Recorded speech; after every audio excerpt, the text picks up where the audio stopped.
Hello, everyone. Welcome back to the English Learning Podcast, where we make learning English simple, fun, and effective. I'm your host, Jason, and today we're talking about a challenge that many of you might be facing: how to practice English without a partner. Whether you're just starting out or trying to improve your fluency, this episode is for you. That's right, Jason. Hi, everyone. I'm Julia, your co-host. You know, one of the biggest struggles English learners talk about is finding someone to practice with.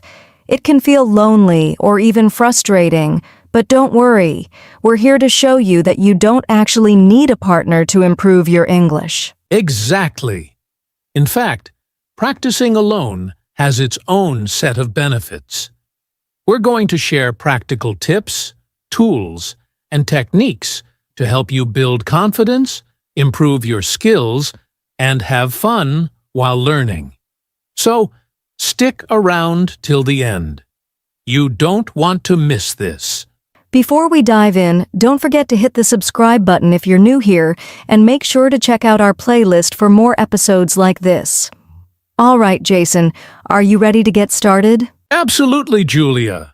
Let's talk about why practicing English alone is not only possible, but also super effective. Let's get started. All right, let's talk about why practicing English alone is so important.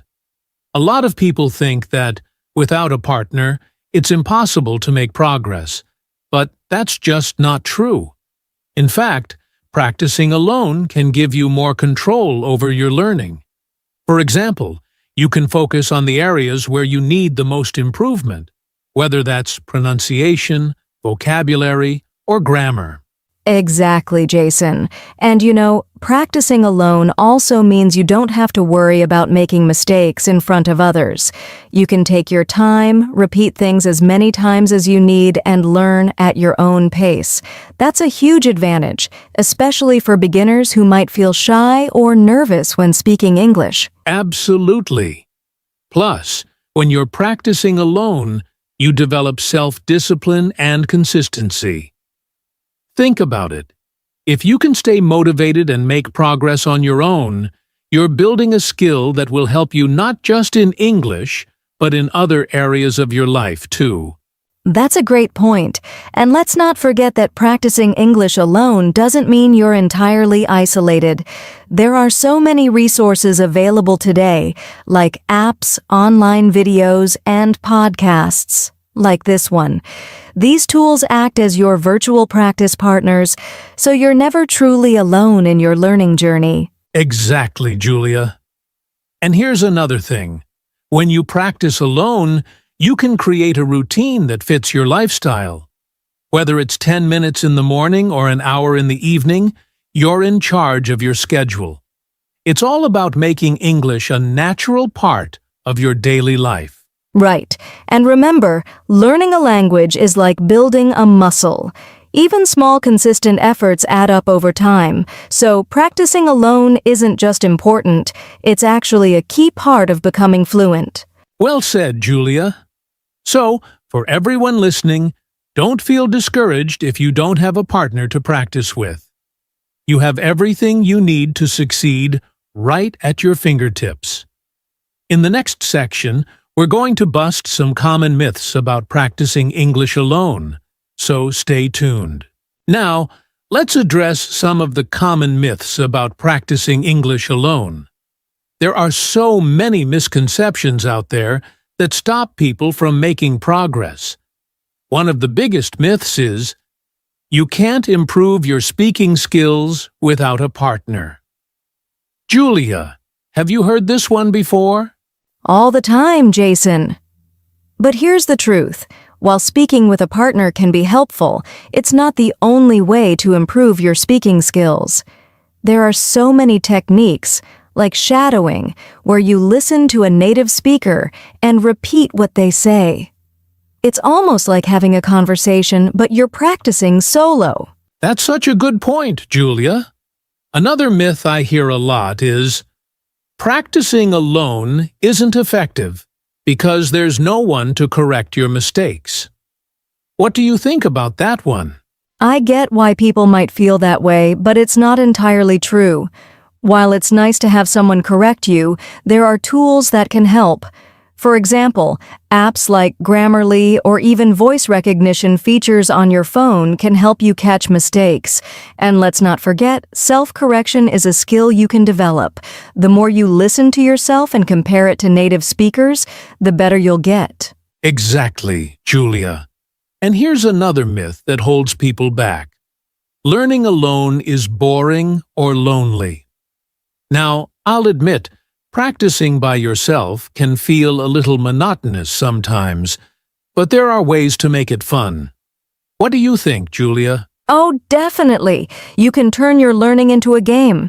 Use apps with gamified features, watch movies or TV shows in English, or even sing along to your favorite English songs. The key is to mix things up and find what excites you. Learning doesn't have to be boring at all. Absolutely. And here's one final myth. You need to spend hours every day to see results. This one really discourages people, but it's so far from the truth. Even short focused sessions of 10 to 15 minutes a day can make a big difference. It's all about consistency, not the length of time. That's such an important point, Jason. It's better to practice a little every day than to overwhelm yourself with long sessions once a week. Remember, listeners, don't let these myths hold you back. Practicing alone is not only possible, but also incredibly effective when done the right way. Exactly. And now that we've cleared up these misconceptions, it's time to get into the good stuff. Practical tips for practicing English alone. Let's dive into that next. All right, now it's time for the practical part of today's podcast. Let's dive into some effective tips that you can start using today to practice English alone. Julia, what's the first tip you'd recommend? My first tip is to talk to yourself in English.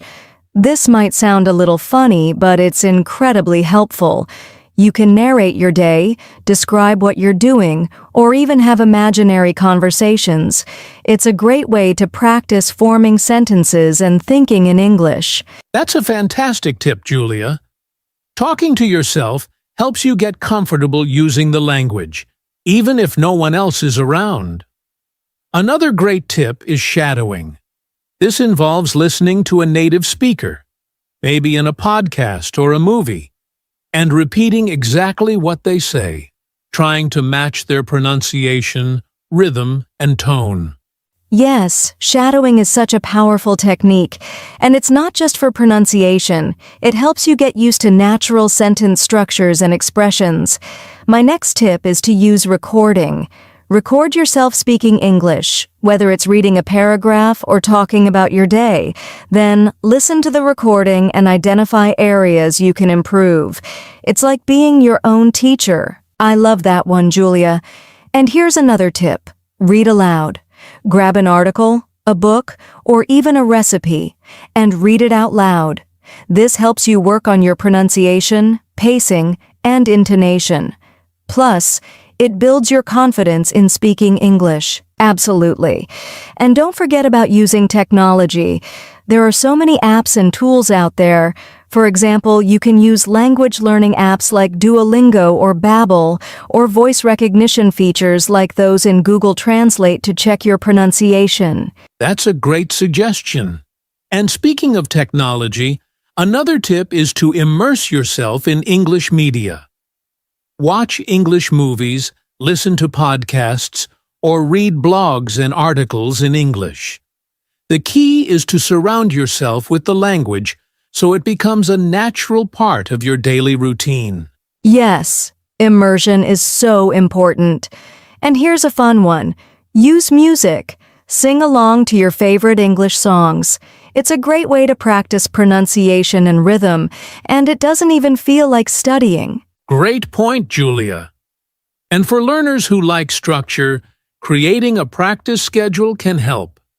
Set aside specific times each day to focus on different skills: speaking, listening, reading, or writing.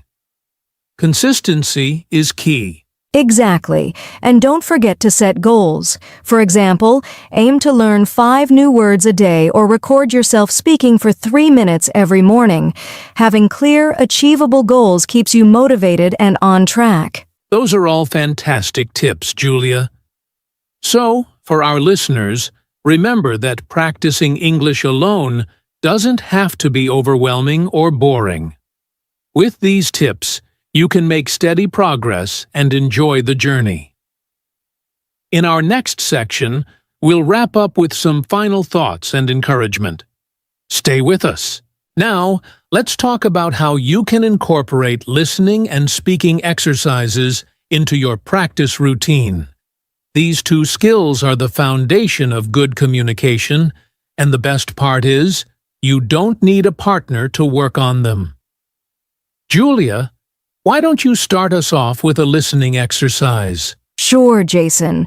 One of my favorite exercises is active listening. This means listening to something in English, like a podcast, audiobook, or a YouTube video, and really focusing on the details. For example, try to catch key words, phrases, or even the speaker's tone. After listening, challenge yourself by summarizing what you heard in your own words. It's a great way to test your comprehension. That's such a good exercise. And to add to that, you can use dictation exercises. Listen to a short audio clip and try writing down what you hear. Then, compare your notes with the original script or subtitles to see how accurate you were. This helps with both listening and spelling. Exactly. And for speaking, a great exercise is role-playing. Pick a situation, like ordering food at a restaurant or introducing yourself at a meeting. Then practice speaking as if you're in that situation. You can even write down a script beforehand and use it as a guide. Role-playing is a fantastic idea. Another speaking exercise I recommend is imitation practice. Choose a short video or audio clip featuring a native speaker. Play a sentence, pause, and then repeat it, trying to match the pronunciation, intonation, and rhythm. This helps you sound more natural. Yes, Jason. I also love the question and answer method. Write down a few questions in English and answer them out loud. For example, what's your favorite hobby? Or what did you do yesterday? This forces you to think in English and practice forming sentences on the spot. That's such a practical exercise. And here's another one. Use voice assistants. Apps like Siri, Alexa, or Google Assistant are perfect for practicing spoken English. Ask them questions, give commands, or have short conversations. They're surprisingly good at understanding different accents. Great tip, Jason. And don't forget to practice listening for accents and dialects. Try listening to English speakers from different regions, like British, American, or Australian English. This will train your ear to understand various accents, which is incredibly useful in real-life conversations. Absolutely, Julia. And for those who enjoy challenges, try combining listening and speaking exercises. For instance, after listening to a podcast, pause and try explaining the main points aloud as if you're teaching someone else. It's a great way to practice both skills simultaneously. That's a great idea. Listeners, remember that these exercises don't require a lot of time, just consistency. Even 15 minutes a day can make a huge difference in your progress. Exactly. And in our next section, we'll wrap up with some final thoughts and encouragement to keep you motivated. Stay tuned. Now, let's talk about creating a daily practice routine. One of the best ways to make consistent progress in English is by having a structured plan. Julia, why is a routine so important for language learners? Great question, Jason. A routine helps you stay consistent, and consistency is key when learning a language. Even small daily efforts can add up to big improvements over time. Plus, having a routine makes learning less overwhelming because you know exactly what to do each day. Exactly. So, Let's break it down for our listeners. A daily routine doesn't have to be complicated or time-consuming. Let's start with how they can organize their day. Julia, what would a simple routine look like for someone who only has 30 minutes a day? Good point, Jason. If you have 30 minutes, you can divide it into 3 parts. Spend 10 minutes on listening, like watching a short video or listening to a podcast. Then take 10 minutes to practice speaking, maybe by repeating what you heard or talking about your day. Finally, use the last 10 minutes to focus on vocabulary or grammar. That's a great breakdown, Julia. And for those with more time, they can add other activities like reading a short article or doing a writing exercise. For example, they could write a paragraph about their day or describe something they recently learned. Exactly. Another tip is to use theme-based practice. Pick a topic for the day, like food, travel, or hobbies, and focus all your activities around it. For example, listen to a podcast about travel, learn travel-related vocabulary, and then practice speaking by imagining you're at an airport. I love the idea of themes. And here's another important point. Set specific goals for each day. Instead of saying, "I'll practice English," say, "I'll learn 5 new words and use them in sentences," or "I'll record myself speaking for 2 minutes." Clear goals help you stay focused and motivated. Yes, goals are so important, and don't forget to review what you've learned. At the end of each week, take 10 to 15 minutes to go over the vocabulary, phrases, or grammar points you practiced. This helps reinforce your learning. Absolutely, Julia. And here's a bonus tip. Make it fun. Incorporate activities you enjoy, like watching your favorite TV shows in English or playing language learning games. The more enjoyable your routine, the more likely you are to stick with it. That's so true, Jason. And one final thing, be realistic. Start small, especially if you're new to creating a routine. Even 10 minutes a day can make a big difference. The key is to build the habit and gradually increase your practice time. Great advice, Julia. Listeners, remember that your routine doesn't have to be perfect. The most important thing is to show up every day and keep practicing. In the next section, we'll share some final thoughts and encouragement to keep you going strong. Stay tuned. All right, as we wrap up, let's talk about something every language learner struggles with at some point: staying motivated and consistent. Julia, why do you think staying motivated is so challenging for many people? That's a great question, Jason. I think it's because language learning is a long journey, and progress isn't always immediate. It's easy to feel discouraged when you don't see results right away, but the key is to remember that small daily efforts lead to big changes over time. Absolutely. And staying consistent doesn't mean you'll never miss a day. It's about building a habit and not giving up even if you hit a rough patch. Julia, what are some ways our listeners can keep their motivation high? One of the best ways is to set clear, achievable goals. For example, instead of saying, "I want to speak English fluently," set smaller goals like, "I want to learn 10 new words this week," or "I'll practice speaking for 15 minutes every day." Achieving these smaller goals gives you a sense of progress. One of the best ways is to set clear, achievable goals.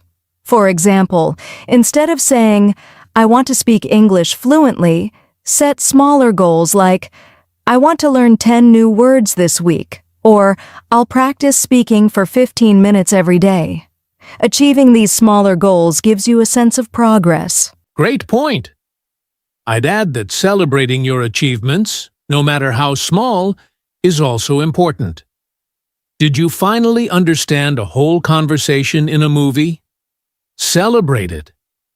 Did you speak a few sentences in English without pausing? That's worth celebrating too. Yes. And another tip is to remind yourself why you're learning English in the first place. Maybe it's for a better job, to travel, or to connect with new people. Keep that reason in mind whenever you feel like giving up. Exactly. I also recommend mixing things up to keep learning fun. Try new activities, explore different resources, or switch up your routine. For example, if you've been practicing vocabulary, take a break and watch a funny English video or listen to a song instead. That's a great idea, Jason. And here's another tip. Find a way to track your progress. Use a journal or an app to record what you learn each day. Over time, you'll be amazed at how far you've come, and that can be a huge motivation boost. Definitely, Julia. And let's not forget the power of a positive mindset. It's okay to make mistakes. They're part of the learning process. Instead of saying, "I'm bad at this," say, "I'm getting better every day."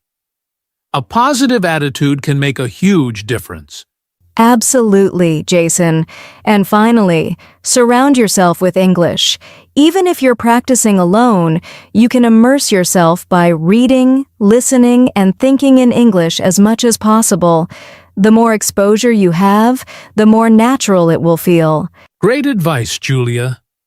To all our listeners, remember, motivation comes and goes, but consistency is what brings results. Keep showing up and don't be afraid to try new things. You've got this. Exactly. And we're here to support you every step of the way. Thanks for listening, everyone, and we hope you found today's tips helpful. See you in the next episode. Until then, happy learning and stay consistent. Bye for now.